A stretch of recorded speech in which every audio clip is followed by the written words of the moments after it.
bode well for you or for the rest of us, really. It just turns into a shouting match. All she has, because she has not looked into who I am or what's gone on with... I don't need to look into... Well, look.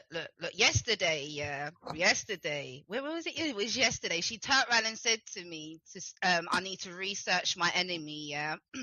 So I researched my enemy, and the first thing that came up was her dead dad. Rebecca. So, like, what do you want me to do? And I figured out why you're so obsessed with Danny, isn't it? Because your dad's name was Danny, isn't it, Voldemort? That's why you're obsessed with Danny. You've got this weird obsession, like, it's weird. But anyway... I didn't know that.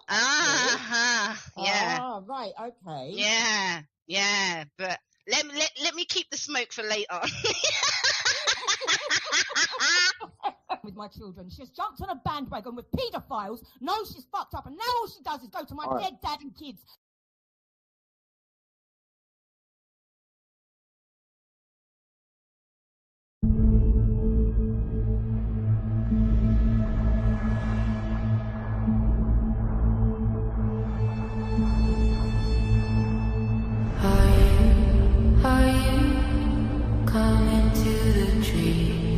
Strung up her men, they say who murdered 3. Strange things did happen here, no stranger would it be if we met at midnight in the hanging tree. Are you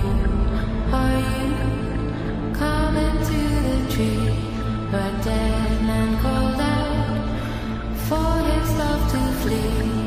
Strange things did happen here, no stranger would it be if we met at midnight in the hanging tree. Are you coming to the tree where I told you to run so we both be free? Strange things that happen here, no stranger would it be if we met at midnight in the hanging tree. Are you coming to the tree where a necklace of hope side by side with me?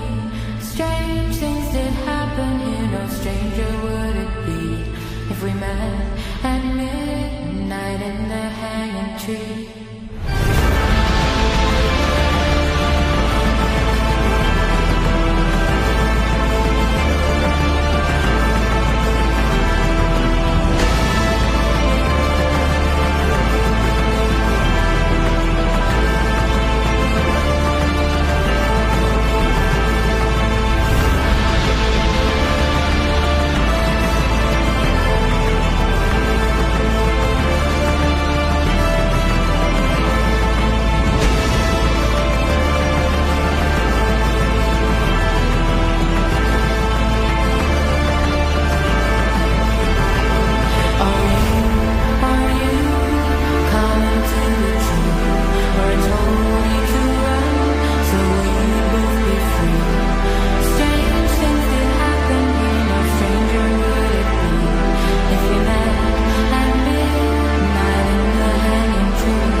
As well for the victims of these men who were let out and for the potential threat that might exist for the communities that they are now in. The problem is, of course, we don't know where these 2 latest men are. Stuff as always. Thanks so much. We'll be back out with Tom throughout the morning. Obviously, it's a live story, a developing story as they search for those 2 individuals. Sophie, also just tell our viewers why David Lammy's so much in the eye of the storm of this morning. He was doing PNQs yesterday because Stan was away. Yeah, he was doing promises questions yesterday. He was asked 5 times by the Conservatives about whether or not it was true that another asylum seeker had been mistakenly released from prison, and he didn't say yes. Now, the guy here is not an asylum seeker, but he is here illegally, it should be said, because he overstayed his visa. And I think there will be pressure on the government as to why, I guess, they weren't a bit more transparent yesterday. But also, the pressure as well comes, let's not forget, because this is 2 weeks, less than 2 weeks, after the sex offender Hadoush Kabato was mistakenly freed. David Lammy said that they would introduce the most stringent checks ever in the wake of that. 2 days after those checks were introduced, this then happened in Wandsworth. So an awful lot of questions to be asked. He also let the issue get under his skin. I mean, he got quite spiky and angry about it. And I just, my takeaway from that watching yesterday was when the Prime Minister's away, as not just as Justice Secretary, which he is, as Deputy PM, it's an opportunity to shine. And today, all the coverage is criticisms much more than it is praise. Yeah, it really is. And look, while the Labour government is dealing with those questions as well, there are also more questions being raised about what the Police Chiefs Council have had to say this morning too. There are warnings that crime could surge by up to 6% if Number 10 goes ahead with plans to cut short prison sentences. Amanda's here to tell us all about this. Amanda, this has come from a sentencing review that a former Tory Justice Secretary brought about. And clearly there's so much pressure on the prisons. Generally, we've seen that snapshot, and this was very, very emotional. And it brings an even greater sadness to know that I will never be able to hear the private sessions that you and Jake, Ghetto you Clark, will be having in the future. I felt it always a privilege to listen to two great minds discussing topical issues that were 5 years out of date. Danny West for 25, 2 hours ago. Try over 10 years my time. Kaylee Nayavug, sir, grounded. Hide what comments you freak. It's only just finished and takes a while. You mean the chat? It Little Italy just ended. You obsessed cunt. Concerned for free speech. I would like to congratulate myself on the wonderful and brilliant comments I made in this live stream. Enjoy, enjoy, enjoy. Danny West 425. Yes, give yourself a big pat on the back. I have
We are the stock yielding envy that falls from your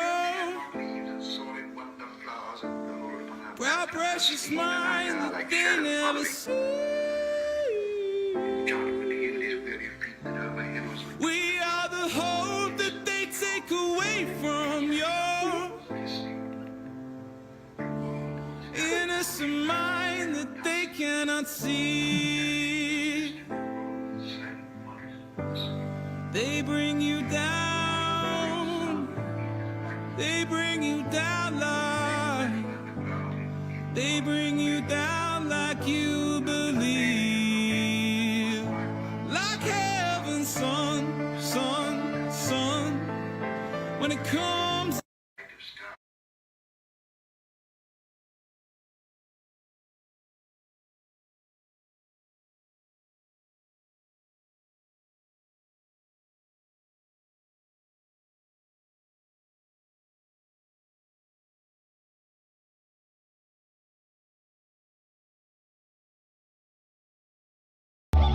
I've been losing sleep at night, 'cause what you did set my world alight.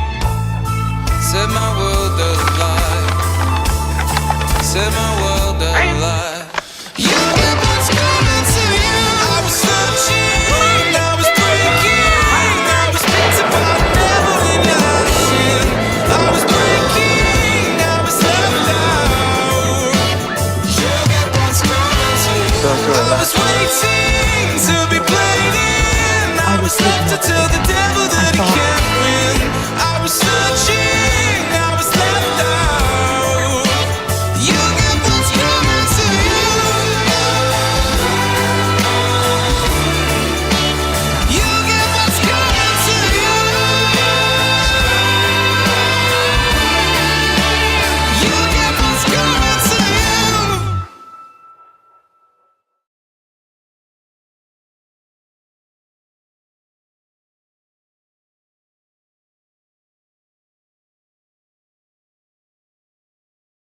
I'm sorry, this is Zero News. This is just a quick one. I'm in a position at the moment where I can't upload the video that I wish to upload. I want to thank Sean Buchanan for putting me onto this information. I may not have seen it without it. If you've seen Umbrella Grape Solutions videos on here, we're sort of co-doing it, but I'm not going to take away the fact that it's her hard work. But I'm going to try and help her a bit more. But the point being is there's a video I've got of a mum who has just I'm going to put this video up, and when I do, I'm going to ask you, if anybody knows how I can contact this person, please I need to contact them. Why?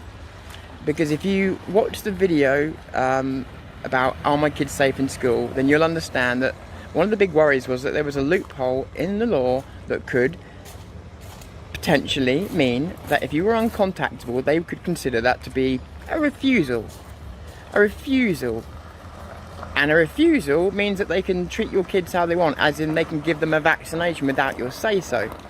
So it's like, what counts as a refusal? There was a big loophole anyway. And Kaylee was worried about this loophole being used, as I would be, because I've seen loopholes used in the law every single time they exist. That's why they call them loopholes. So, with that said, this girl on Instagram today, I think Sarah Garvey posted it, in fairness, but she was stressed, but she didn't seem like no crazy idiot or conspiracy theorist. She said that she was going crazy because her kids had been tested against her will in school, tested without her consent. So the worries that Kaylee had, that some people are saying don't exist, have happened already. She's just this lady is young lady, mum has got on I think it was Instagram, and she has just gone crazy about the fact that her kids were given a vaccination without her say so, and the reason given was that the school had no power because the NHS came in and did it. That's the explanation is. The NHS came in with the authority to do it. This is exact exactly what Kaylee was worried about. It's exactly what she was worried about. We still can't find what the tests are. We still can't find anything. We find out where they're being done, as in G4S, but we can't find out who's actually doing the tests, where they're sending them to, what company is doing it. We still can't find it. We still don't know what the tests are. Come under a Kingfisher umbrella. It's not good enough. Not nearly good enough. And now, the loophole that I said would be used, and Katie said could be used, right, has already been used. It's just happened to someone. It's just happened to someone. So now this story needs to be taken even more seriously, because now it's not a conspiracy. Now it's happened. Now it's happened to someone. So I'm going to post that video when I get home, because I can't, where I am, it needs editing because it's got personal info on. Once I've edited it, I'll put it up for you. Anybody can get me in touch with that person. It'd be really, really important. But that loophole now has been used. If she's telling the truth, and there's no reason at the moment to believe that she's not, that loophole has already been used to test kids against parents' consent. Now, whether the tests are good or whether they're horseshit or whatever, it's irrelevant. This is about rights, and this is about rights of parents. This could be your kids getting tested, getting God knows what done to them without your consent. Maybe because you weren't available on a phone call. Maybe because they just did it. Because they've got the authority over the schools. And this is the thing, your school can tell you over the phone, no, we would never do that to you. They may mean it, but they don't have the authority to back that claim. I hope that gets through to some people, and I don't mean that rudely. So I'll upload the video when I can. We need to get hold of this lady. She's very, very important in all of this. Plus, I feel her pain. Storm Fury, Zero News, calling it a day for now.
Who are these 20 special children? There's Millie, she's a brown girl. Millie who? Millie Cowell. Oh!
bode well for you or for the rest of us, really. It just turns into a shouting match.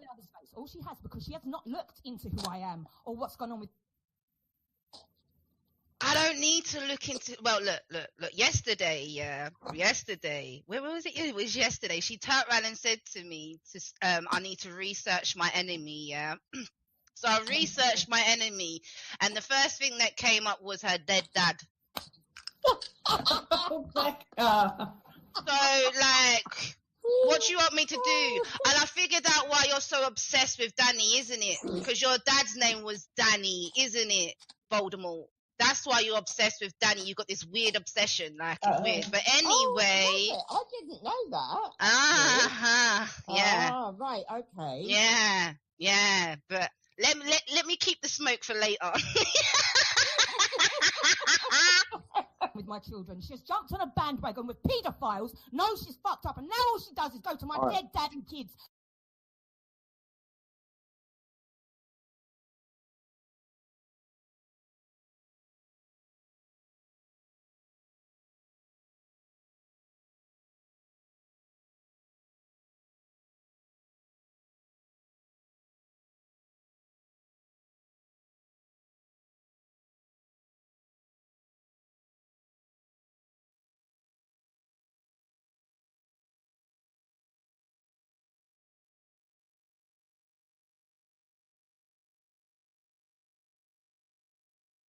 Releasing people going in, the workers are screaming at each other. It's crazy, isn't it?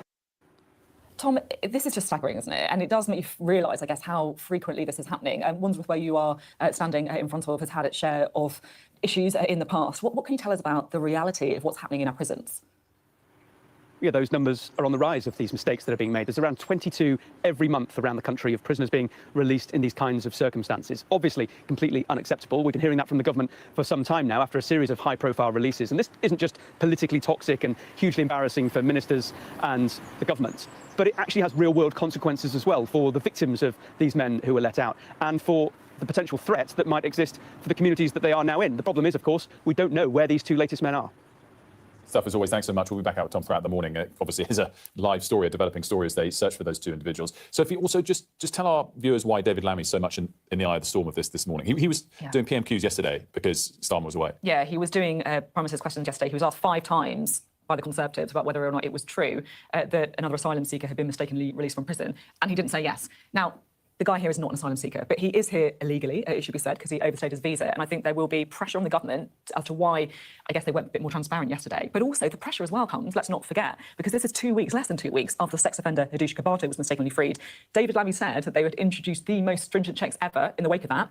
2 days after those checks were introduced, this then happened in Wandsworth. So an awful lot of questions to be asked. He also let the issue get under his skin. I mean, he got quite spiky and angry about it. And I just, my takeaway from that watching yesterday was when the Prime Minister's away, as not just as Justice Secretary, which he is, as Deputy PM, it's an opportunity to shine. And today all the coverage is criticisms much more than it is praise. Yeah, it really is. And look, while the Labour government is dealing with those questions as well, there are also more questions being raised about what the Police Chiefs Council have had to say this morning too. There are warnings that crime could surge by up to 6% if Number 10 goes ahead with plans to cut short prison sentences. Amanda's here to tell us all about this. Amanda, this has come from a sentencing review that a former Tory Justice Secretary brought about. And clearly there's so much pressure on the prisons.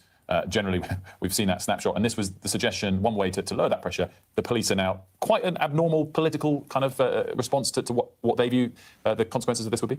Yeah, it's really unusual to hear the heads of the police criticising the government openly about a piece of policy in this way. And I think it really is a recognition of how worried they are about the prospect of many more criminals effectively being free to roam our streets and what that will mean for police resourcing. Now, as you say, this is something that's been introduced in response to prison overcrowding, but also a kind of recognition that really short sentences don't work that well. So basically the government wants to scrap sentences of 12 months or less and also release many more prisoners early from their sentences. And the police chiefs say they don't actually disagree with the principle of it. They just think it's being rushed through much too quickly and they want much more recognition of the kind of extra strain this will place on their officers. They want more resources while kind of probation gets up and running to help rehabilitate these offenders. And the Ministry of Justice have kind of hit back quite firmly saying they inherited this overcrowding situation, as we've heard them say many times before. They say they're trying to build more prison places and they're investing £700 million in probation. Amanda, can I just pick up on what you were saying there? Because, look, you were talking about the Ministry of Justice's response to this. And, look, I think that there will be a number of people who think they're right. They have inherited this crisis in the prisons. But at what point is it a political problem for the government? Because the numbers are going up, right? 262 prisoners released in error in the 12 months to March 2025. That's a 120% increase from the year before. It's getting worse. Yeah, I think it just shows the whole system is just a complete shambles at the moment, isn't it? It's at breaking point. You're having all these more and more prisoners released accidentally. If you're going to see prisoners being released earlier, more crimes committed against people. I mean, the police saying up to 400,000 extra crimes in 1 year committed. I mean, that's just 6%. But still, I mean, you're going to have those hitting the headlines. And David Lammy clearly not able to answer those questions, not willing to get into it. MP's really angry about the fact he wasn't answering those questions. Demanding he come back to the Commons to kind of answer and set the record straight. He didn't do that. Now they're on recess. I mean, it's a real mess. I mean, there's so many statistics. Can you give me that one again, Sophie? 262. 262 released in error in the last year. The previous year it was 115, which is still, a lot, but it's getting worse and worse. Yeah, this isn't early release based on a strategy that everyone's thinking about. That's 262 released in error. And my question, I guess, is I really want to know how many of those have been recalled as well. Yeah, if it's 6 days before they even noticed this guy, I mean, how many others did they not realise? Amanda, great stuff. Thanks so much for that. You know, the only quick final thought I have there, Sophie, we talked often about how incredibly hard a job the new Home Secretary has. Yeah. I actually think she's escaped an even harder job. And David Lammy, I wonder if some of what got to him yesterday wasn't the questions from the opposition, it's the job he's been given, having been Foreign Secretary, being like, you've thrown me into an impossible job here now. Yep. And this is going to, he handled it badly, but it's a big demotion and it's a very difficult job to handle. A lot of questions. Now, Prince William handed out a total of £5 million last night to the 5 winners of his Earthshot Prize. So this is his passion project. It's in its 5th year, and the prizes are given to young people to try and help them come up with solutions to the climate crisis. We really had to zoom out there. I don't know what happened there, but the close-up on me was looking too painful for people to focus on today. So we've gone out. Now, of course, this was all taking place in Brazil. We were talking to our Rhiannon Mills from there yesterday live with that amazing backdrop. There were some stars there as well. And here is Rhiannon's report from overnight. This is what it's all been about for Prince William this week. His Earthshot Awards finally here. And yes, that is singers Shawn Mendes and Kylie Minogue. You want to get a global audience, and they are certainly going to deliver it. Kylie telling us she was happy to help out. I'm really excited to see everyone. There's amazing people doing incredible things, so it's good to be here. I won't let it turn into hate. The ceremony is not done on a shoestring, with its big performances and 5 £1 million prizes being handed out to innovators and entrepreneurs helping to tackle some of the world's most pressing environmental problems. Sharing the stage with 4 young people from Brazil, it was the finalists that William wanted to be the stars of the night. I understand that some might feel discouraged in these uncertain times. I understand that there is still so much to be done. But this is no time for complacency, and the optimism I felt in 2020 remains ardent today. I suspect there probably is a sense of relief from William and his team that they've managed to get to this point in the week without his trip being derailed by any kind of scandal. Yes, Prince Harry has appeared in Canada, but the one thing they really wanted to avoid was any new revelations about his uncle Andrew. They haven't come, which has allowed them that space and peace to really focus on the issues that have mattered to them. That optimistic message and a sense of energy couldn't feel more needed right now, with the pessimism surrounding the UN's climate summit, COP30, due to start today, also in Brazil. The way that I've always looked at COP and endeavours around climate is, yes, politicians have huge sway. They're setting the ground rules. But as the finalists here prove, they are not the only game in town. William is set to go to COP, where he's due to speak on behalf of the King and the United Kingdom. Another part of that push to show him as a truly global leader, where other politicians and royals have let people down. Rhiannon Mills, Sky News in Rio. We're going to have more of the coverage from there with speaking to the chair of the Earthshot Prize and the former chair of COP back in Paris. Yeah, this is Christiana Figueres, one of the key architects, as you said, is that Paris Agreement. Leaders, of course, meeting in Rio for COP. I mean, they're under a bit of pressure, aren't they, of course, because of Donald Trump's views on climate change. America decided not to send anybody, which is quite a big move from them. Yeah, it's interesting that the PM still goes, and a lot of countries actually no longer sending their head of government, so a big commitment to it, and obviously Prince William there too. Now, the boss of the Israeli football team, Maccabi Tel Aviv, has spoken to Sky News and denounced what he calls falsehoods and hatred being shared about his team supporters. The match against Aston Villa is in Birmingham tonight, and Maccabi fans are still banned from attending. Over 700 officers are being deployed to police both the match and a pro-Palestinian protest near the stadium. We can talk more about this in just a moment, but first here's what Jack Angelidis, the head of the Maccabi Haifa team, told Rob Harris. We know we've got a long road ahead. There are elements in the club that they're not in line with our values, our morals, and we do expend a lot of energy and have been for many, many years in trying to eradicate that. But to malign thousands and thousands of good fans with the actions of a few, it's a dangerous game, because I think that's something that is not conducive to, toning down the incitement that's actually going on now. It's just it's manipulation to my mind. Yeah, and a really great interview that Rob did there with Jack Angelidis, the head of Maccabi Haifa. And, you know, this initially was something that the government suggested they might try and get involved with to overturn. And then he came out and said, either way, now it's too late, it's too dangerous, we can't overturn this. And I think that's the central point for me is usually in football, if there